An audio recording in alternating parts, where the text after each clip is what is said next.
Staff room بالکل خالی تھا، صرف انابیہ وہاں موجود تھی۔ چھٹی ہو گئی تھی۔ اسکول کا رول تھا اسٹاف کی آدھے گھنٹے پہلے بچوں کو چھٹی ہو جایا کرتی تھی۔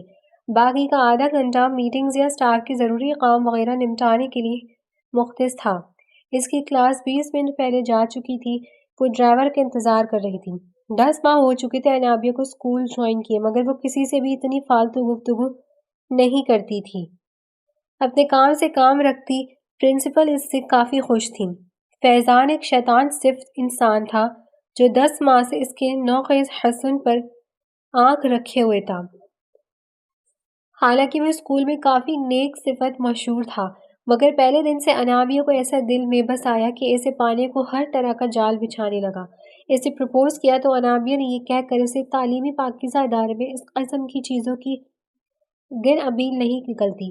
فیضان نے جب گھر رشتہ بھیجنے کی بات کی تو اس نے سختی سے انکار کر دیا۔ ویسے بھی انابیہ کو کیونکہ وہ پرسنلی بھی پسند نہیں تھا تو فیضان کو کافی انسلٹ کا سامنا کرنا پڑا۔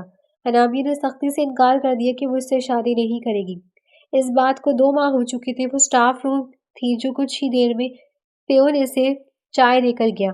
انابیہ کو نہیں معلوم تھا کہ وہ چائے نہیں اس کی بربادی ہے، کیونکہ فیضان نے پیون کو پیسے کھلا کر اسے چائے میں نشہ آور چیز ملوائی تھی۔ وہ دھیمے قدموں سے چلتا اس تک اسٹاف روم میں آیا تھا۔ انابیہ کا سر چکرانے لگا۔ انابیہ، آپ ٹھیک تو ہے نا؟ وہ نرمی سے بولا۔ انابیہ نے اسے نظر انداز کیا اور اٹھ کر چکراتے سر کے ساتھ ڈرائیور کے آنے سے پہلے ہی باہر نکل گئی، اور یہی اسے سب سے بڑی بھول ہوئی۔ وہ باہر نکلی تو رکشے کو روک کر اس میں بیٹھ گئی۔ فیضان رکشے کے جانے کے بعد جان بوجھ کر دیر میں اندر سے نکلا، مگر بائک پر بیٹھ کر اس نے بائک دوڑائی اور رکشے کو رستے میں متساجا لیا۔ تب تک اس کے پلان کے مطابق انابیہ رکشے میں بے ہوش ہو چکی تھی۔ اس نے رکشے کو اوورٹیک کیا اور روک دیا، تب مکاری سے شور مچا دیا کہ وہ اس کی بیوی ہے اور اس سے ناراض ہے۔ اس نے مکاری سے رکشے والے پہ الزام لگانا شروع کر دیا کہ اس نے کچھ کیا اس کی بیوی کے ساتھ۔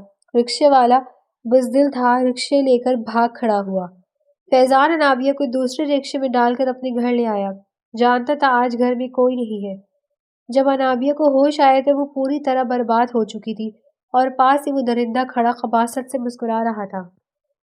اب تو سہاگ رات بھی ہو چکی ہے ڈارلنگ، یقین کرو بے تحاشا سرور آیا۔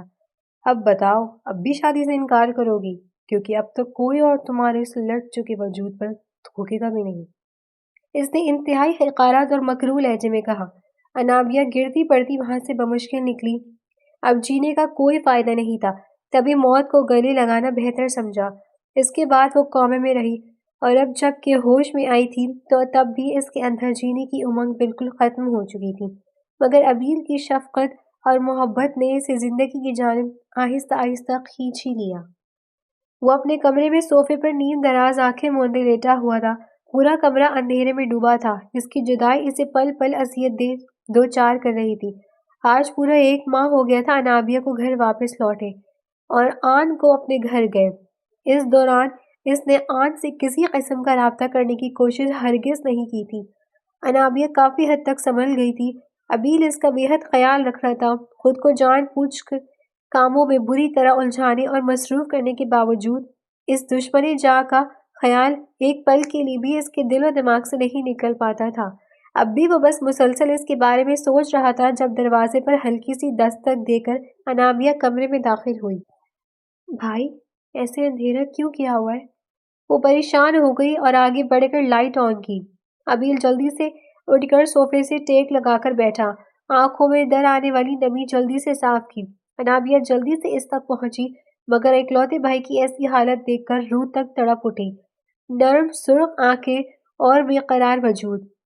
میں جانتی ہوں آپ کی ہر پریشانی، دکھ اور اس حالات کی ذمہ دار میں ہوں۔ بھائی، آپ نے مجھے کیوں بچایا؟ مر جانے دیا ہوتا تو آج یہ دن نہیں دیکھنا پڑتا آپ کو۔ وہ اس کے پاس ہی صوفے پر بیٹھ کر پھوٹ پھوٹ کر رو دی۔ ابیل بھکلایا۔ وہ ابیل کی اس حالت کا ذمہ دار خود کو سمجھ رہی تھی تو بالکل غلط تھی۔ ارے گڑیا، بالکل غلط سمجھ رہی تم۔ میرا چین قرار تو تمہاری بھابھی لے اڑی ہے۔ میرا سکون اور نیندیں چھین کر ناراض ہو کر اپنے بہکے جا بیٹھی ہے۔ وہ ماحول کو ہلکا پھلکا کرنے کو نم آنکھوں سے مسکرا کر بولتا انابیہ پر حیرتوں کے پہاڑ توڑ گیا۔ بھابھی، مطلب آپ نے شادی کر لی تھی؟ او بھائی، میں بہت بہت خوش ہوں۔ ابھی کے ابھی چلے، بھابھی کو لے کر آتے ہیں۔ وہ ناراض ہے تو کیا ہوا، میں ان کے پیروں میں گر کر انہیں بنا لوں گی۔ انابیہ بے تحاشا خوش ہوتے اس کے گلے میں جھول گئی تو وہ زخمی سا مسکرا دیا۔ چلے گی گڑیا، مگر ابھی نہیں، اس نے مبہم سا کہا۔ لیکن کیوں؟ آخر ہوا کیا ہے؟ مجھے سچ سچ بتائیں بھائی۔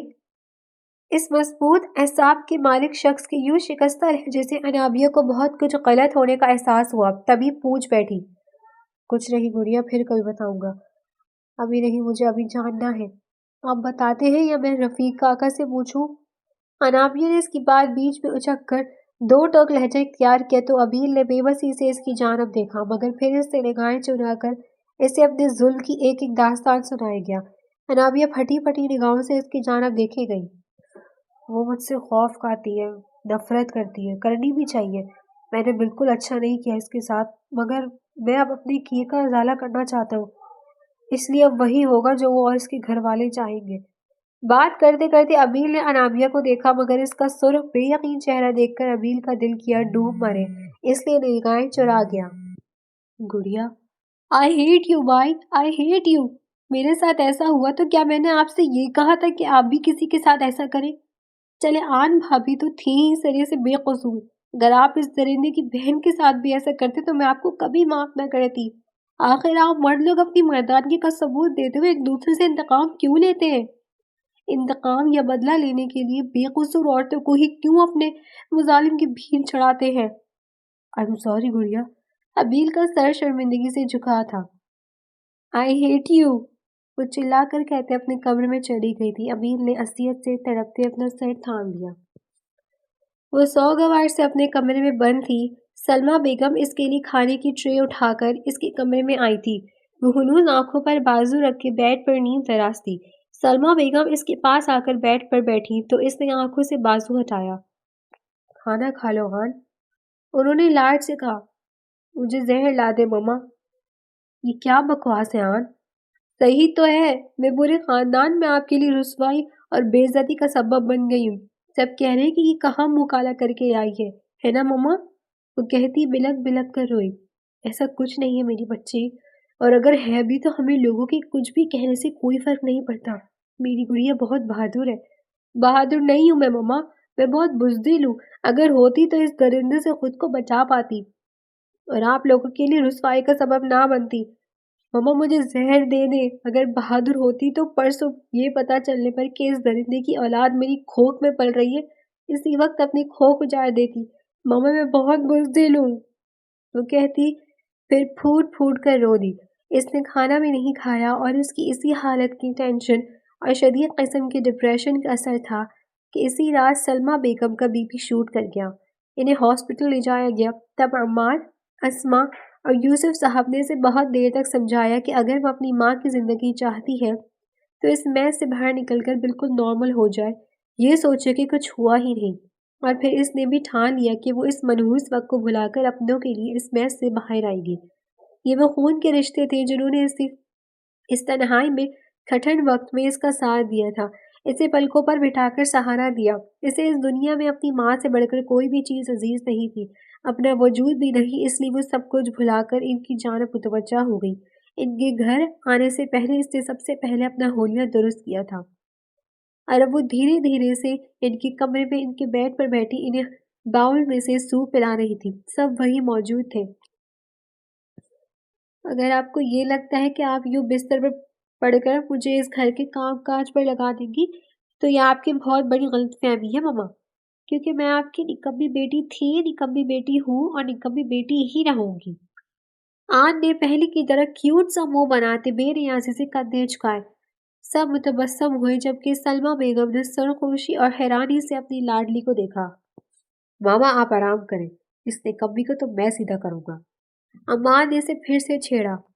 پاپا دیکھیں، اس جیان کو کس نے بولا بیچ میں ٹانگ اڑائے؟ اس نے منہ کھلایا۔ کام کرو گی تو گھس نہیں جاؤ گی نکمی؟ اماں اب بھی باز نہ آئے۔ ارے بھائی، میری گڑیا کو تنگ نہ کرو، اب کی بار سلمہ بیگم نے مسکرا کر کہا تو عمار نے غمگین منہ بنانے کی ایکٹنگ کی۔ ہائے ماما، آپ نے بھی پارٹی بدل لی، یہ اچھا نہیں کیا آپ نے۔ اس کی جھوٹی دہائیوں سے سب ہنس دیے۔ ہاں تو ٹھیک ہے نا، اب تمہاری طرف داری کرنے کو ہماری بہو ہے نا؟ سلمہ بیگم نے سلح جو لہجہ اختیار کیا۔ جی نہیں، میں تو پہلے ہی آن کی طرف ہوں۔ اسما نے بھی فوراً پارٹی بدلی تو غصے میں وہ منہ بناتا واک آؤٹ ہی کر گیا۔ سب ہنس دیے، سلمہ بیگم تو بس آن کو ہنستے ہوئے دیکھی گئی۔ کچھ ہی دیر میں عماد واپس آیا تو سب کے لیے آئس کریم لے آیا۔ خوشگوار ماحول میں سب نے آئس کریم کھائی، بلکہ آن نے پہلے کی طرح عماد سے چھین چھین کر اس کی آئس کریم بھی کھائی۔ سلمہ بیگم نے اپنے بچوں کو دیکھ کر مسکرائی تھی۔ یہی وجہ تھی کہ جب تک ان کے آرام کرنے کا وقت ہوا تب تک ان کی طبیعت کافی حد تک سنبھل چکی تھی۔ ابیل ابھی بھی زمینوں سے واپس آیا تھا اور آ کر لاؤنج میں بیٹھا۔ امتیاز اس کے لیے بھاگ کر جوس کا گلاس لے کر آئی، جو کہ اس نے آہستگی سے تام لیا۔ 3 ماہ ہو چکی تھے اسے پل پل تڑپتے، معافیاں مانگتے، گزارش منتیں کرتے، مگر اس ظالم کو اس پر رحم نہیں آیا تھا۔ وہ تقریباً روز ہی آن کے گھر جاتا، اس سے ملنے کی گزارش کرتا، مگر اس کے گھر والے سے ڈرائنگ روم میں بٹھا کر آن کو بلانے جاتے اور اس کا انکار آ کر اسے سنا جاتے، اور وہ چپ چاپ شرافت سے واپس گھر لوٹ آتا۔ آن کے گھر والوں کا رویہ اس سے بالکل نارمل تھا، نہ وہ اس پر غصہ کرتے نہ اس کو لان تان کرتے، حتیٰ کہ اب عماد بھی اس سے نارمل طریقے سے بات کرتا، مگر آن کی مرضی کے خلاف اس کے کمرے میں جانے کی اجازت اسے اب بھی نہیں تھی، تو اس نے اصرار بھی نہیں کیا۔ شروع میں آن کے بابا اور عماد نے اس پر کافی دباؤ ڈالا کہ وہ آن کو چھوڑ دے، مگر پھر کچھ دن گزر جانے کے بعد انہوں نے اس بات پر اصرار کرنا چھوڑ دیا، حتیٰ کہ وہ اس بارے میں صاف بات بھی نہیں کرتے تھے۔ کیوں، اسے نہیں معلوم تھا۔ ادھر انابیہ نے بھی 2 ماہ سے اس سے کلام تک نہ کیا تھا۔ ابیل کے اعمال کی وجہ سے اس کی زندگی اس پر کسی قدر تنگ ہو گئی تھی، وہ سوچ بھی نہیں سکتا تھا، اور اب جب یہ سب اس پر بیت رہا تھا تو وہ بے تحاشا اذیت اور تکلیف میں تھا۔ چین، سکون، قرار اور نیندیں سب برباد ہو چکی تھی۔ زندگی بالکل بے رنگ اور بے مقصد لگنے لگی تھی۔ وہ ابھی بہجا ایک سپ جوس کا لے رہا تھا کہ رفیق ہلکی دستک دے کر مگر پرجوش سے لاؤنج میں داخل ہوا۔ سردار جی، آپ سے ضروری بات کرنی ہے، اس نے دبے دبے جوش میں کہا تو ابیل نے ایک نظر اس کے مسکراتے سرخ چہرے پر ڈالی۔ بولو رفیق، سن رہا ہوں میں۔ سر، اللہ تعالیٰ کے گھر دیر ہے، اندھیر نہیں۔ آپ نے اپنا معاملہ اللہ تعالیٰ پر چھوڑا تھا، اللہ تعالیٰ کی انصاف کو پکارا تھا، تو دیکھیں کیا انصاف کیا میرے سوہرے اللہ پاک نے آپ کے ساتھ۔ اس کی بات پر ابیل سیدھا ہو کر بیٹھ گیا۔ ادھر ہی باتیں سن کر لاؤنج کی جانب آتے ہوئے انابیہ کے قدم اپنی جگہ پر ٹھٹک کر ساکت ہوئے تھے۔ ہوا کیا رفیق، بتاؤ بھی آخر۔ سرجاردی، وہ درندہ فیضان اسی طرح کسی لڑکی کو بے ہوش کر کے اپنے ساتھ کسی ویرانے میں لے گیا۔ لڑکی کے گھر والوں کو کسی طرح سے اس کا پتہ معلوم پڑ گیا۔ خوش قسمتی سے لڑکی بچ گئی، مگر عین اس رنگے ہاتھوں پولیس نے جا لیا۔ فیضان نے بزدلوں کی طرح موقع سے فرار ہونے کی کوشش کی، مگر وہ پولیس کی فائرنگ سے موقع پر ہی تڑپ تڑپ کر مر گیا۔ رفیق بول کر خاموش ہوا۔ انابیہ کی آنکھیں نم ہو گئی، جبکہ ابیل نے ایک سرد سی سانس کھینچی۔ اللہ تعالیٰ کا شکر ہے، اس نے ایک اور بہن کو برباد ہونے سے بچا لیا، اور وہ درندہ بھی اپنے انجام کو پہنچا۔ ابیل نے پرسکون ہو کر اللہ تعالیٰ کا شکر ادا کیا۔ سردار جی، ایک اور خوشخبری ہے آپ کے لیے۔ ہاں بولو، لیکن وہ خوشخبری دینے کے بعد میں مبارک بھی لوں گا آپ سے، رفیق نے کہا تو ابیل نے حیرت سے اسے دیکھا۔ اب تو اسے اور باہر کھڑی انابیہ کو بھی تجسس ہونے لگا کہ آخر ایسی کیا بات ہے کہ رفیق کیوں مبارک مان رہا ہے۔ لے لینا، اب بولو۔ سردار جی، آپ بابا بننے والے ہیں۔ سردارنی جی امید سے ہیں، رفیق نے دانت نکوس کر کے کہتے اس کے سر پر بم پھوڑا۔ واٹ؟ ابیل اپنی جگہ پر کھڑا ہو گیا۔ انابیہ بھی جیسے ہواؤں میں اڑتی لاؤنج میں داخل ہوئی تھی۔ خبر تھی نہیں، بلکہ اس گھٹن اور حبس زدہ حویلی کے ماحول میں ایک خوشگوار ہوا کا جھونکا چلا آیا تھا۔ جی سردار جی، یہ سچ ہے، بی بی جی کو ہر مہینے جس ڈاکٹرانی کے پاس معائنے کے لیے لے کر جایا جاتا ہے، اسی سے تفصیل پوچھ کر آ رہا ہوں، رفیق نے اطمینان سے کہا۔ بھائی، مجھے بھابھی سے ملنا ہے، ابھی کے ابھی مجھے ان کے پاس لے چلیں۔ انابیہ کہتی ہوئی رو رہی پڑی تھی۔ امیر نے اسے سینے سے لگایا۔ رفیق، ہماری ادھر جانے کی تیاری کرو، مطلب مٹھائی اور پھل وغیرہ لے کر آؤ۔ امیر نے کہا تو مسکراتے ہوئے لاؤنج سے باہر نکل گیا۔ اب انابیہ تھی اور اس کے اپنے بھتیجی کو لے کر باتیں جو کہ قط نہیں ہو رہی تھی۔ امیر نے پرسکون ہو کر ایک طویل سانس خارج کی کہ اتنے دنوں بعد اسے یہ خوشی کا پل نصیب ہوا تھا، مگر یہاں کہاں معلوم تھا کہ ابھی عشق کے اور امتحان باقی ہیں۔ شام کا وقت تھا۔ یوسف اور عماد صاحب اپنی جاب سے ابھی بھی واپس آئے تھے کہ دروازے پر دستک ہوئی۔ عماد نے دروازہ کھولا مگر سامنے کا منظر دیکھ کر ہونٹوں پر آئی مسکان کہیں غائب ہو گئی تھی اور اس کی جگہ گہری سنجیدگی نے لے لی۔ السلام علیکم، کیا ہم اندر آ سکتے ہیں؟ امیر نے اجازت طلب کی۔ وہ خاموشی سے ایک طرف ہو گیا۔ امتیاز اور رفیق سمیت اندر گارڈز داخل ہوئے اور چھوٹا سا صحن مٹھائیوں اور پھولوں کی ٹوکریوں سے بھر دیا۔ وہ باہر جاتے اور ٹوکریاں اندر لاتے گئے۔ جب یہ کام کر چکے تو سب گارڈز رفیق اور امتیاز باہر چلے گئے۔ امیر انابیہ کا ہاتھ تھامے آج بلا جھجک ڈرائنگ روم میں جانے کے بجائے اس کے ساتھ اندر چلا آیا تھا۔ یہ سب کیا ہو رہا ہے؟ آخر یوسف صاحب باہر آئے مگر صحن کا منظر دیکھ کر وہ بھی خاموش ہو گئے، جبکہ ان کے پیچھے ہی سلمیٰ بیگم اندر سے باہر چلی آئیں۔ السلام علیکم۔ امیر نے ان دونوں کو سلام کیا۔ یہ میری بہن ہے، 2 ماہ پہلے ہی کوما سے باہر آئی ہے۔ ابیل کو اور تو کچھ نہیں سوجا، جلدی سے انابیہ کا تعارف کروا دیا۔ یوسف صاحب اور سلمیٰ بیگم نے معصوم سی بچی کو ترحم بھری نگاہوں سے دیکھا۔ انابیہ پرجوش سی خود ہی آگے ہوئی تو یوسف صاحب نے بلا جھجک اس کے سر پر ہاتھ رکھ دیا۔ جیتی رہو، نیک نصیب ہو۔ اور بھلا ماں باپ بیٹی کی پیدائش ہونے پر کیوں ڈرتے ہیں؟ وہ راتوں کو اٹھ کر کچھ زیادہ تو نہیں کھا لیتی، اسی لیے ان سے نہیں ان کے نصیب سے ڈر لگتا ہے۔ وہ ہمیں آج خوشخبری کے بارے میں پتہ چلا، کیا ہم بھابھی سے مل سکتے ہیں؟ انابیہ نے اس قدر چاہت اور معصومیت سے پوچھا کہ یوسف صاحب نہ سلمیٰ بیگم کوئی بھی انکار کر ہی نہیں پایا، جبکہ عماد ایک طرف کھڑا یہ سب دیکھے گیا۔ مل لو بیٹا، اگر وہ ملنا چاہے تو۔ یوسف صاحب نے ہی اس کی مشکل آسان کی۔ ان کا کمرہ کس طرف ہے؟ انابیہ نے پوچھا تو سلمیٰ بیگم نے ایک طرف اشارہ کر دیا۔ ابیل آج اندر تو آ گیا مگر اب اس کے کمرے تک جانے کی دیدہ دلیری دکھانے سے جھجک محسوس کر رہا تھا، مگر انابیہ اس کا ہاتھ تھام کر اسے اس کے کمرے کی جانب کھینچتی چلی گئی۔ اتنے دنوں بعد اس دشمن جاں کا دیدار ہونے والا تو دل پسلیوں کے بجائے جیسے کانوں میں دھڑکنے لگا۔ انابیہ ہلکی دستک دے کر خود شرارت بھرے انداز میں باہر ہی رک گئی۔ ابیل نے مڑ کر اسے دیکھا تو وہ مسکرا دی۔ آپ اندر جائیں، بھابھی کو لے کر باہر آئیں، میں باہر مل لوں گی ان سے۔ اس نے کہا تو ابیل نے تشکر امیز تاثرات سے اسے دیکھا۔ وہ خاموشی سے کمرے میں داخل ہو گیا۔ کمرہ خالی تھا مگر واش روم سے پانی گرنے کی آوازیں آ رہی تھی، مطلب وہ بات لے رہی تھی۔ وہ شاور لے کر باہر آئی، گیلے لمبے ٹاول میں لپیٹ رکھے تھے اور خود سادہ سا گرین کلر کا سوٹ زیب تن کر رکھا تھا۔ دوپٹہ بیڈ پر بکھرا پڑا تھا، بھیگے وجود پر پانی کے قطرے یوں چمک رہے تھے گویا نور پیر کے وقت تازہ گھاس پر شبنم کے پاکیزہ قطرے سجے موتیوں کی طرح چمکتے ہیں۔ ابیل مبہوت سا دروازے پر کھڑا اسے دیکھے گیا۔ آن کی نگاہیں اچانک آئینے کے عکس پر پڑی تو وہ پھٹی پھٹی نگاہیں لیے ایک جھٹکے سے پیچھے مڑی۔ اس نے تیزی سے دوپٹہ اٹھا کر اپنا وجود ڈھانپا تھا جو اس کی تھیکی نگاہوں کی زد میں آ کر بری طرح جھلسا تھا۔ وہ خوفزدہ ہوئی مگر اب کسی قسم کی بزدلی دکھانے کے بالکل متحمل نہ تھی، نہ اس کا ایسا کوئی ارادہ تھا۔ ہاؤ ڈیئر یو، ہمت کیسی کی یہاں آنے کی؟ وہ چلائی تھی۔ ابیل خاموشی سے ذرا سا آگے بڑھا۔ معافی مانگنے آیا تھا۔ ابیل نے عاجزانہ لہجہ اختیار کیا۔ نہیں ملے گی، وہ انتہائی سرد لہجے میں بولی تھی۔ بیبی کی مبارکباد دینے آیا تھا، اس نے تحمل سے کہا۔ نہیں چاہیے۔ اب بھی لہجہ کاٹدار تھا۔ وہ اس سے 2 قدم کے فاصلے پر آن رکا۔ آن؟ ابیل نے بدت بھرے لہجے میں پکارا۔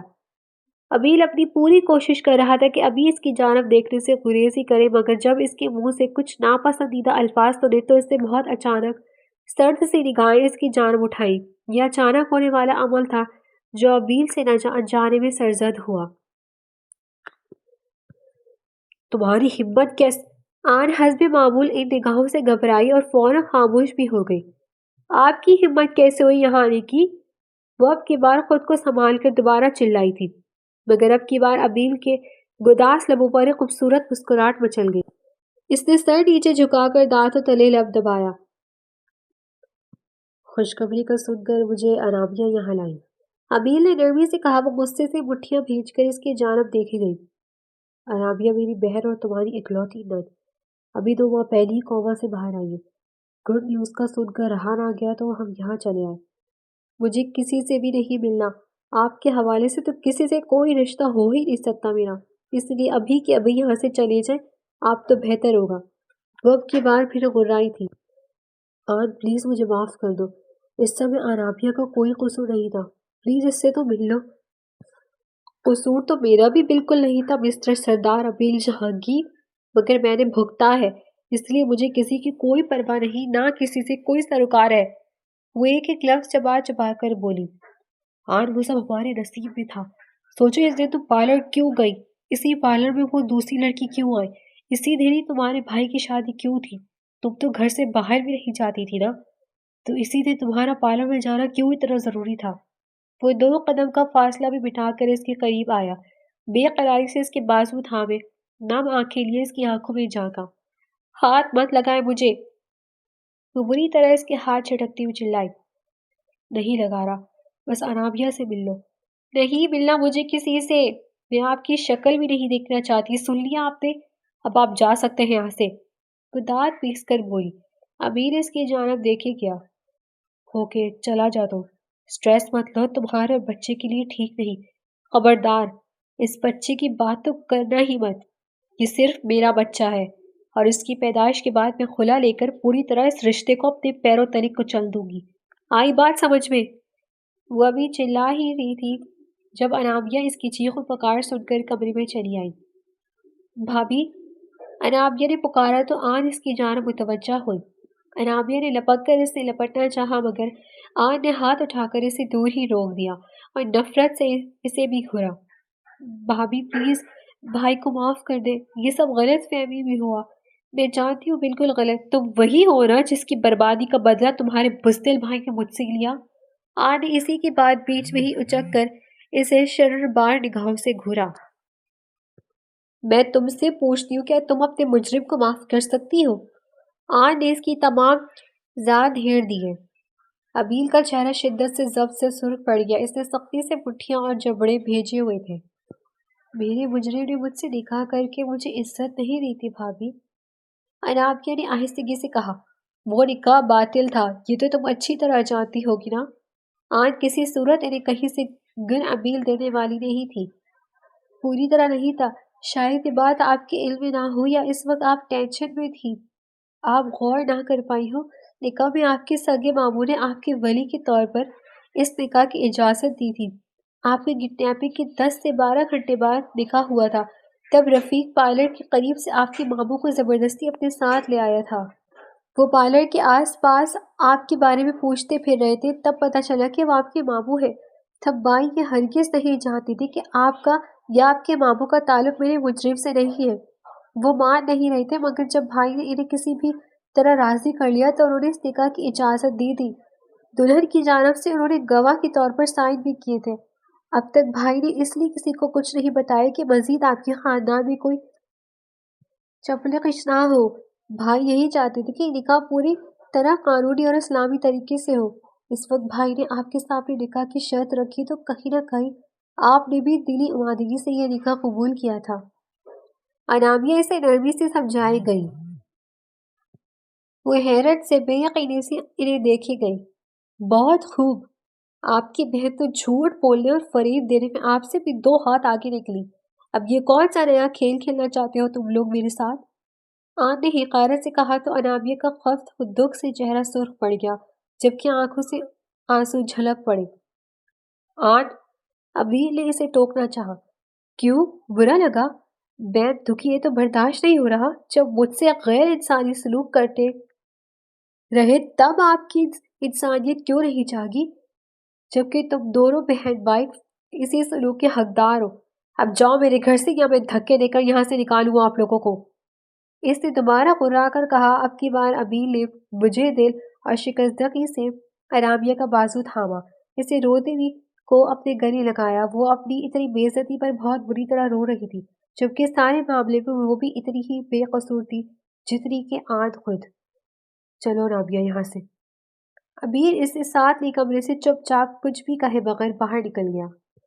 وہ لوگ کمرے سے باہر نکل کر صحن میں آئے۔ یوسف صاحب، سلمیٰ بیگم اور عمان نے انابیہ کو زار و قطار روتے ہوئے دیکھا۔ اس کو اس طرح روتے ہوئے دیکھ کر سب کو ہی بے تحاشا افسوس ہوا، حتیٰ کہ اسماء بھی اب وہیں موجود تھی اور ترہم بھری نگاہوں سے اس چھوٹی سی لڑکی کو اتنا روتے ہوئے دیکھی گئی۔ الفاظ جیسے گم ہو گئے تھے، کسی کے پاس کچھ کہنے کو کچھ نہیں تھا۔ ابیر خاموشی سے انابیہ کے ساتھ دہلیز پار کر گیا۔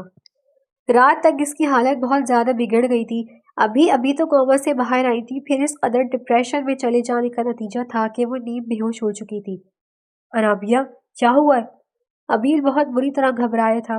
چلو ہاسپٹل چلتے ہیں۔ پھر دیر کے بغیر وہ اسے گاڑی تک لایا، گاڑی میں بٹھا کر تیزی سے ڈرائیونگ کرنے لگا۔ میں ٹھیک ہوں بھائی، اس نے نیم غنودگی میں اسے پکارا۔ ہاں انشاءاللہ بالکل ٹھیک ہو جاؤ گی، ابیر نے کہا اور اپنی توجہ ڈرائیونگ کی جانب مبذول کی۔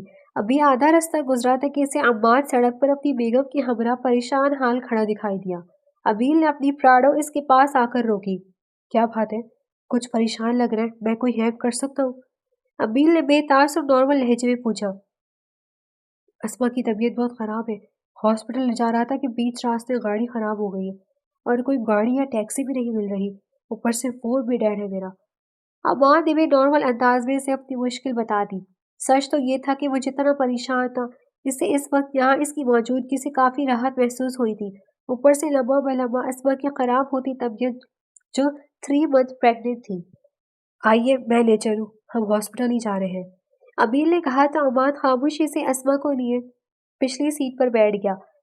ہاسپٹل کیوں جا رہے تھے آپ لوگ؟ عماد نے بات کرنے کو یوں نہیں پوچھ لیا۔ انابیہ کی طبیعت بہت خراب ہے، ابیر نے کہا تو عماد نے ایک نظر پچھلی سیٹ پر موجود نڈھال سے وجود پر ڈالی۔ اسے عماد کے رویے پر سچ میں افسوس سا محسوس ہوا۔ وہ اب خاموش تھے۔ ہاسپٹل پہنچنے پر عماد نے اس کا شکریہ ادا کیا۔ اس کی ضرورت نہیں، یہ میرا فرض تھا۔ جب فری ہو تو گاڑی میں آ کر بیٹھ جائے گا، ہم پہلے فری ہو جائیں تو آپ لوگوں کا ویٹ کریں گے، ابیر نے کہا۔ عماد اسماء کو لے کر گائنی وارڈ کی جانب چلا گیا، جبکہ وہ آن کو لے کر اس کی ڈاکٹر کے پاس چلا آیا۔ واقعی اس نے بہت زیادہ سٹریس لیا تھا۔ وہ 2 گھنٹے انڈر آبزرویشن رہی۔ ادھر اسماء کو بھی ڈرپ لگی تھی تو انہیں بھی اتنا وقت ہی ہو گیا۔ جب وہ فری ہوئے تو تقریباً اکٹھے ہی باہر نکلے۔ آئیے بیٹھے، ابیر نے عماد کی جھجک محسوس کر کے خود ہی آگے بڑھ کر پھر سے گاڑی کا دروازہ کھول دیا۔ آپ کو خواہ تکلیف ہوگی، عماد شرمندہ ہوا۔ جو تکلیفیں میری وجہ سے آپ لوگ جھیل چکے ہیں، ان کے سامنے تو یہ کچھ بھی نہیں، ابیر نے دوسری جانب دیکھتے ہوئے کہا۔ عماد خاموشی سے اسماء کو ساتھ لی گاڑی میں بیٹھ گیا۔ گاڑی اپنی منزل کی جانب رواں دواں تھی۔ انابیہ نے سیٹ سے سر ٹکایا ہوا تھا۔ انابیہ، کچھ بھی سوچنے کی کوئی ضرورت نہیں، ڈاکٹر نے کیا کہا ہے بالکل کوئی ٹینشن نہیں لینی۔ اب بھی نروس بریک ڈاؤن ہوتے بچا ہے، یہ ٹینشن تمہارے لیے کتنی خطرناک ہے تم جانتی ہو نا؟ انشاءاللہ سب ٹھیک ہو جائے گا۔ ابیر نے انابیہ کو نرمی سے سمجھانا چاہا مگر وہ پھر پھوٹ پھوٹ کر رو دی۔ انابیہ، ابیر نے اسے بے بسی سے پکارا۔ اس سب کی ذمہ دار میں ہوں بھائی، سب کچھ میری وجہ سے ہوا۔ اگر میں نہ ہوتی تو یہ سب بھی نہ ہوتا۔ کاش میں بھی مما بابا کے ساتھ اس ایکسیڈنٹ میں مر جاتی تو آج یہ سب نہ ہوتا۔ وہ بے تحاشا رو رہی تھی۔ عماد نے پہلو بدلا، حتیٰ کہ اس کے اس طرح رونے پر اسماء بھی رو پڑی۔ عماد کے گھر پہنچنے تک گاڑی میں عجیب سی بے چینی کر دینے والی مردی چھائی رہی۔ گھر آ جانے پر عماد نے اصرار کیا کہ وہ اندر آ جائے مگر اس نے انہیں شراب کر کے فوراً وہاں سے گاڑی نکال لی۔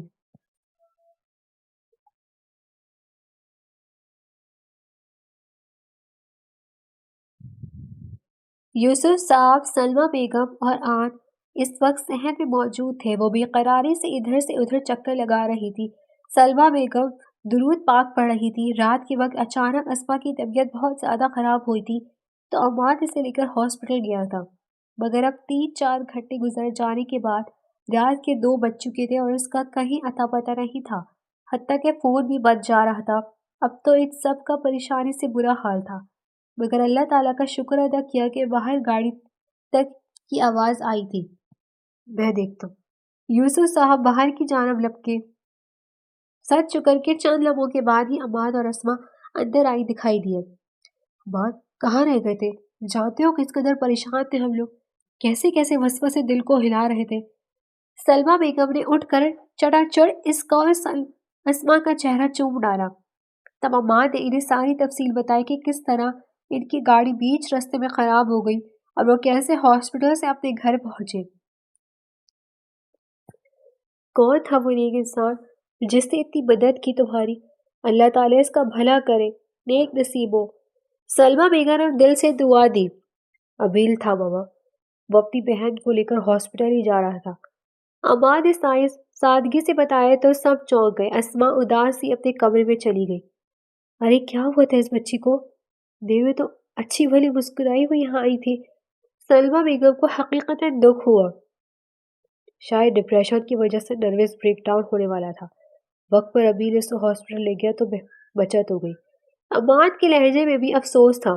اس نے ایک نظر آن کو دیکھا جو اب بھی سرد و سپاٹ چہرہ لیے پاس کھڑی تھی، جیسے اسے اب بھی کسی کے دکھ سے رتی برابر بھی کوئی فرق نہ پڑ رہا ہو۔ وہ جیسے پتھر کی بن گئی تھی۔ گڑیا آرام کرو، کافی تھک گئی ہوگی۔ عماد نے اس کے سر پر نرمی اور محبت سے ہاتھ رکھا اور اندر چلا گیا کہ وہ بھی کافی تھک چکا تھا۔ آج چلو اندر، کیا سوچ رہی ہو؟ ماما بالکل اچھا ہوا اس کے ساتھ، اسے بھی تو پتہ چلے کہ اپنوں کا دکھ کیسے سینوں میں آگ لگاتا ہے۔ آن نے نفرت اور حقارت سے کہا اور اپنے کمرے میں چلی گئی۔ سلمہ بیگم اور یوسف صاحب ایک دوسرے کی جانب دیکھ کر رہ گئے۔ وہ اپنے بستر پر نیم دراز تھی۔ آن نے سونے کی کوشش کی مگر جیسے ہی آنکھیں بند کی عجیب طرح سے دم سا گھٹنے لگا اور ایسا اس کے ساتھ تقریباً آدھے گھنٹے سے ہو رہا تھا۔ اب کی بار وہ بستر پر اٹھی اور بہت بری طرح سے اپنی انگلیاں چٹکانے لگی۔ دراصل یہ ضمیر کی لعنت و ملامت تھی جو اسے سونے نہیں دے رہی تھی۔ دو آنسو بہاتی آنکھوں سے اسے تصور میں آ کر بے چین کر رہی تھی۔ آج اس نے کسی کا بہت بری طرح سے دل دکھایا تھا۔ آج اس سے وہ عمل سرزد ہوا تھا جو اس نے کبھی کرنے کا سوچا بھی نہیں تھا۔ دن میں تو اپنے اوپر بے حسی کا خول چڑھائے رکھا مگر اب وہ بری طرح چٹخا تھا۔ یہ سچ تھا کہ وہ شخص اس کا مجرم تھا اور آج اسے کبھی بھی معاف کرنے کا ارادہ نہیں رکھتی تھی، مگر اس سارے قصے میں انابیہ کا سرے سے کوئی قصور ہی نہیں تھا جس سے آج نے اس قدر بدسلوکی کی تھی کہ وہ بیمار ہو کر ہسپتال جا پہنچی۔ اسے اس کو اتنی بری طرح بے عزت ہرگز نہیں کرنا چاہیے تھا۔ وہ کس قدر دکھی ہوئی ہوگی، اس کا کتنا دل دکھا ہوگا۔ اس کے الفاظ نہیں نشتر تھے جو سینہ چیر گئے۔ ضمیر بار بار ملامت کرتا رہا۔ وہ بستر پر نیم دراز ہوئی تو اچانک نظر اپنی ممتا پر پڑی۔ اس نے دونوں ہاتھ اپنی کھوپ پر رکھے۔ ایک الگ ہی احساس تھا، انوکھا، اچھو تھا، مگر وہ اس رات ساری رات بے چین رہی اور بالکل ڈھنگ سے سو نہیں سکی۔ اگلی صبح اس کی آنکھ کھلی تو سب سے پہلا خیال اسی کا آیا۔ آن اٹھ بیٹھی۔ آخر کیا کروں کہ سکون آ جائے۔ وہ اپنے بال سمیٹتی بری طرح جھنجھلائی، فریش ہو کر باہر آئی اور سیدھا اسما کی کمرے میں گئی۔ وہ نڈھال سی اب بھی آرام کر رہی تھی۔ عماد شاید کچن میں تھا۔ آج اتوار کا دن تھا اور عماد اور یوسف صاحب گھر پر تھے۔ بھابھی، اس نے پکارا تو اسما اس کی جانب متوجہ ہوئی۔ وہ دھیمے سے اٹھ کر نیم دراز ہوئی۔ ارے اٹھ کیوں رہی ہو؟ لیٹی رہو پلیز، آن نے کہا تو مسکرا دی۔ میں ٹھیک ہوں۔ ایک بات پوچھوں بھابھی؟ ہاں پوچھو۔ رات تم جب گھر واپس آئی تو اتنی اداس کیوں تھی؟ شاید روئی بھی تھی، کیا ہوا تھا؟ آن نے پوچھا تو اسما چپ سی کر گئی لیکن پھر بول ہی دیا۔ انابیہ کی وجہ سے۔ وہ کافی بیمار تھی اور رو رہی تھی۔ جانتی ہوں اپنے بھائی سے بول رہی تھی کہ کاش وہ بھی اپنے والدین کے ساتھ ایکسیڈنٹ میں مر جاتی۔ تب اس کے لہجے کی بے بسی نے مجھے بہت اداس کر دیا تھا۔ اسما نے کہا تو آن کا دل مزید بوجھل ہونے لگا۔ اسما اس کا اداس چہرہ دیکھ کر ادھر ادھر کی باتیں کرنے لگی مگر آن کے دھیان کی سوئی ادھر ہی اٹکی رہی اور پھر پورا دن لاشعوری طور پر کسی کا انتظار کرتی رہی۔ اس الجھن کا حل اسی کے لیے پاس تھا شاید، لیکن جب پورا دن گزر گیا اور عصر کے بعد تیزی سے شام ڈھلنے لگی تو اس کے لبوں پر بار بار ایک تنزیہ سی مسکراہٹ رنگ جاتی۔ وہ شام تک یوں رہی جلے دل کے پھپولے بھورتی رہی۔ بس اتنی ہی تھی دم خم تھا محبت میں کہ اپنی اور اپنی بہن کی ایک ہی بے عزتی برداشت نہیں کر سکا۔ یہ ہے اس آدمی کی دو کوڑی کی محبت۔ طبیعت پر چھائی بیزاری کی وجہ سے جانے کتنی منفی سوچیں وجود کو گھیرائی ہوئی تھی۔ وہ یوں رہی دنیا جہاں سے بیزار صحن میں پودوں کو پانی دے رہی تھی، جب باہر گلی میں گاڑی کی رکنے کی آواز پر چونک اٹھی۔ دل کانوں میں بجنے لگا۔ بیٹھک کے دروازے پر دستک ہوئی تو تمام حسیات اسی جانب متوجہ تھی، مگر وہ بظاہر اپنے کام میں مشغول رہی۔ یوسف صاحب نے جا کر بیٹھک کا دروازہ کھولا تو ابیل اندر آ گیا۔ ادھر باہر وہ پانی چھوڑ کر بیٹھک کے دروازے تک آئی۔ السلام علیکم، کیسے ہیں آپ؟ وعلیکم السلام، بالکل ٹھیک۔ میں دراصل آج کافی لیٹ ہو گیا، دن میں بھی انامیہ کی طبیعت کافی خراب رہی، اسی لیے اس کی دیکھ بھال مصروف تھا، لیکن مجھے احساس ہے کہ آن اب بھی پوری طرح میری ذمہ داری ہے۔ اس کا نام نقدہ، اس کی ہر ضرورت کو پورا کرنا میرا فرض ہے، اس لیے اس کی طبیعت کا پوچھنے آیا تھا، یہ بھی کیسی کسی چیز کی ضرورت تو نہیں؟ ابیل نے شرمندگی سے اپنے آنے کی وضاحت پیش کی۔ کوئی بات نہیں بیٹا۔ یوسف صاحب کا لہجہ اس کی اچھائی اور نیک نیتی کی سامنے اس کے جانب سے نرم پڑ گیا۔ کیا میں آن سے مل سکتا ہوں؟ ابیل کے اندر کہنے کی دیر تھی جب باہر آن اپنی جگہ پر بری طرح بھوکلائی تھی، فوراً قدم اپنے کمرے کی جانب لیے تھے۔ آن نے اپنے کمرے میں آ کر سانسیں لیا تھا۔ کمرے سے باہر مخصوص قدموں کی چاپ سے وہ لاشعوری طور پر ہی گھبرائی تھی، کیونکہ بری طرح بھوکلاہٹ کا شکار جو تھی۔ ادھر وہ ہلکی دستک دے کر کمرے میں داخل ہوا تو اسے کمرے کے بیچوں بیچ کھڑے دیکھا، جو گہرے گہرے سانس بھر رہی تھی۔ وہ بے اختیار سارے فاصلے مٹا کر اس کے قریب آیا تھا۔ کیا ہوا اور تم ٹھیک تو ہو؟ طبیعت ٹھیک ہے؟ ابیل نے اس کے کندھے پر ہاتھ رکھا۔ وہ جو پہلی بھوکلائی اس لمس پر اپنی جگہ سے ایک قدم پیچھے اچھلی، اور کل کے رویے کے بعد اس کے اس نارمل بلکہ نرم لہجے پر جی بھر کر حیرت ہوئی تھی۔ آپ سے مطلب؟ آپ اپنے کام سے کام رکھیں۔ اس کا لہجہ سرد تھا، مگر کل جیسی کاٹ نہیں تھی۔ ابیل بے اختیار مسکرایا۔ سارے معنی اور مطلب مجھے ہی تو ہے جانے من۔ ابیل نے مخمور لہجے میں کہا اور بے باکی سے اس کی کمر کے گرد بازو حمائل کیے تو اس کا چہرہ غصے اور شرم و حیا کی آمیزش سے سرخ ہوتا بھاپ چھوڑنے لگا، جبکہ وہ سوچ ہی رہی تھی کہ یہ شخص کس مٹی سے بنا تھا کہ کل اتنی انسلٹ کے بعد آج پھر اس کے چونچلے اٹھانے میں مصروف تھا۔ آپ کی ہمت کیسے ہوئی مجھے چھونے کی؟ دور ہٹے مجھ سے، اس نے سخت مزاحمت کی۔ اوہ نو، کیوں ہلکان ہو رہی ہو خود کو بیگم؟ چھوڑ دوں گا، بس جو پوچھ رہا ہوں وہ بتا دو، میرا بیبی ٹھیک ہے نا؟ بالکل۔ ابیل نے اس کے کان میں سرگوشی کی۔ ٹھیک ہے، اس نے جان چھڑوانے کو دانت پیس کر کہا تو ابیل نے مسکراتے اسے اپنے حصار سے آزاد کیا۔ میں فروٹس وغیرہ لایا تھا، وعدہ کرتا ہوں تم پر اب کبھی کوئی آج بھی نہیں آنے دوں گا، بس اپنا بہت سارا خیال رکھنا۔ متلی چیک اپ کے لیے بھی میں ہی لے کر جاؤں گا تمہیں، منع کرو گی تو بھی نہیں مانوں گا، روز تمہیں منانے آؤں گا، جب تک مانو گی نہیں تم سے معافی کی درخواست کرتا رہوں گا۔ میری زندگی کا مقصد تمہیں صرف خود سے محبت کرنے پر مجبور کرنا ہے، تمہاری ہر ذمہ داری اٹھانے کے لیے میں ہوں، کسی بھی چیز کی ضرورت ہو تو میں حاضر ہوں۔ چلتا ہوں، اپنا خیال رکھنا۔ وہ نرمی سے کہتا واپس مڑا تھا، جبکہ اس سارے لیکچر کا اس پر رتی برابر بھی اثر نہیں ہوا تھا۔ ہاں مگر مجھے انامیہ کا نمبر چاہیے، اس نے اچانک کہا تو ابیل کی قدم اپنی جگہ پر ٹھٹک کر رکے، خود پر شادی مرگ کی کیفیت طاری کرتے ہوئے پیچھے مڑا۔ کیوں چاہیے؟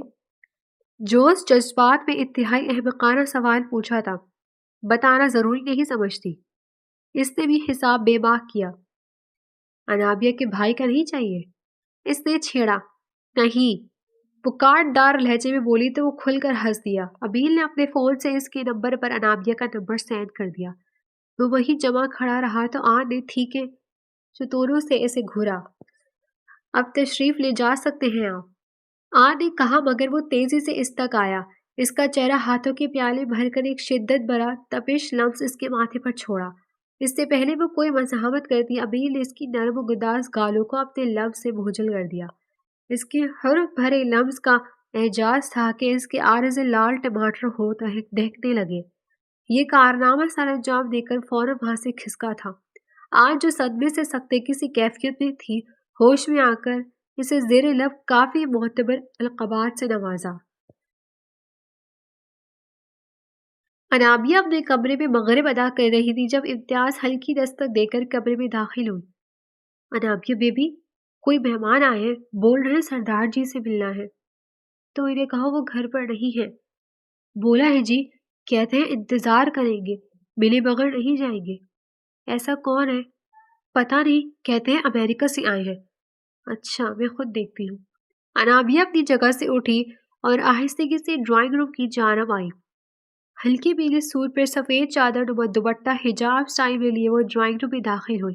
وہ جو کوئی بھی تھا، بلیک ڈنر سوٹ میں ملبوس لمبا چوڑا شخص اپنے موبائل پر مصروف تھا۔ السلام علیکم۔ انابیہ نے دھیمے لہجے میں سلام کیا۔ سامنے والے نے نگاہ اٹھا کر سامنے دیکھا۔ یہ نگاہ سامنے نہیں اٹھنی چاہیے تھی۔ اگر اٹھ ہی گئی تھی تو وہ واپس پلٹنی چاہیے تھی، مگر ایسا کچھ نہیں ہوا تھا۔ وعلیکم السلام۔ آپ کون ہیں اور کس سے ملنا ہے آپ کو؟ یہ سردار ابیل جہانگیر کا ہی گھر ہے نا؟ اس نے سکون سے پوچھا۔ انابیہ کی آنکھیں حیرت سے پھیل گئی۔ ظاہر ہے باہر نیم پلیٹ نہیں دیکھی آپ نے؟ انابیہ نے خائف ہو کر کہا تو سامنے والا متبسم ہوا، جبکہ انابیہ کو یہ مسکراہٹ بالکل سمجھ نہ آئی۔ بس پھر میں محمد افروز شیرازی ہوں، ابیل کے کالج سے اس کا درینہ دوست۔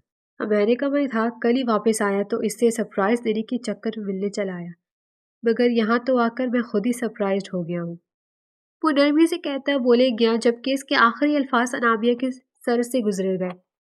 میں فون کرتی ہوں بھائی کو، بلکہ وہ آتے ہی ہوں گے، آپ ویٹ کریں، میں آپ کے لیے کچھ بھجواتی ہوں۔ وہ بول کر جانے لگی۔